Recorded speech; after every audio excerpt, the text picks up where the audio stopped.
ഇത്തവണ UCL ചാമ്പ്യന്മാരായിട്ടുള്ള PSG വാതോരാതെ സംസാരിക്കുമ്പോൾ നമ്മൾ ലൂയിസ് എൻറിക്കോ എന്ന് പറയുന്ന മനുഷ്യനെ പറ്റിയിട്ട് സംസാരിക്കാതിരിക്കുന്നത് മോശമാണ്. കാരണം അദ്ദേഹമാണ് PSG എന്ന് പറയുന്ന ക്ലബിനെ, പാരീസ് സെന്റ് ജർമ്മൻ എന്ന് പറയുന്ന ക്ലബിനെ യൂറോപ്യൻ ചാമ്പ്യന്മാരാക്കുന്നതിൽ ഏറ്റവും വലിയ പങ്ക് വഹിച്ചിട്ടുള്ളത്.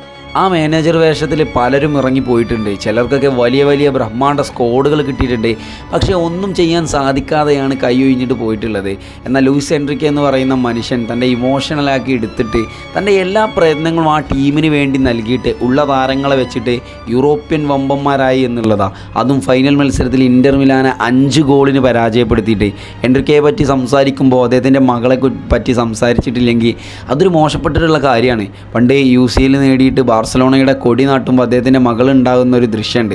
10ാം വയസ്സിൽ ക്യാൻസർ ബാധിച്ച് മരിച്ച ആ മകളുടെ ആ ഒരു സ്പിരിച്വാലിറ്റി ഇന്ന് ഗ്രൗണ്ടിൽ എനിക്ക് കാണാമെന്ന് ലൂയിസ് എൻറിക്കോ എന്ന് പറഞ്ഞിട്ടുണ്ടായിരുന്നു. സത്യം പറഞ്ഞാൽ ഈ ഒരു UCL വിജയം ലൂയിസ് എൻറിക്കോയെ കുറച്ച് പുറകോട്ട് സഞ്ചരിപ്പിച്ചിട്ടുണ്ടായിരുന്നു. അദ്ദേഹത്തിൻ്റെ ചിന്തകളും അദ്ദേഹത്തിൻ്റെ ഓരോ തോട്ടുകളും കാര്യങ്ങളൊക്കെ. കാരണം അദ്ദേഹത്തിൻ്റെ മകളുണ്ടായിരുന്ന ആ ഒരു കാലഘട്ടം അവളില്ല എന്ന് പറയുന്നത് അദ്ദേഹത്തിന് വിശ്വസിക്കാൻ കഴിയാത്ത ഒരു ചിന്താഗതിയായിരിക്കും. എന്ത് തന്നെ പറഞ്ഞാലും പല വമ്പരായിട്ടുള്ള കോച്ചുമാർക്കിടയിലൂടെ വലിയ ചർച്ചാ വിഷയമാവാതെയാണ് ഈ പ്രാവശ്യം ലൂയിസ് എൻറിക്കോ കടന്നു വന്നത്. പക്ഷേ PSG എന്ന് പറയുന്ന ക്ലബിനെ യൂറോപ്യൻ ചാമ്പ്യന്മാരാക്കുന്നതിലൂടെ വൺ ഓഫ് ദ ബെസ്റ്റ് കോച്ചായിട്ട് മാറുകയാണ് ലൂയിസ് എൻറിക്കോ എന്ന് പറയുന്ന മനുഷ്യൻ.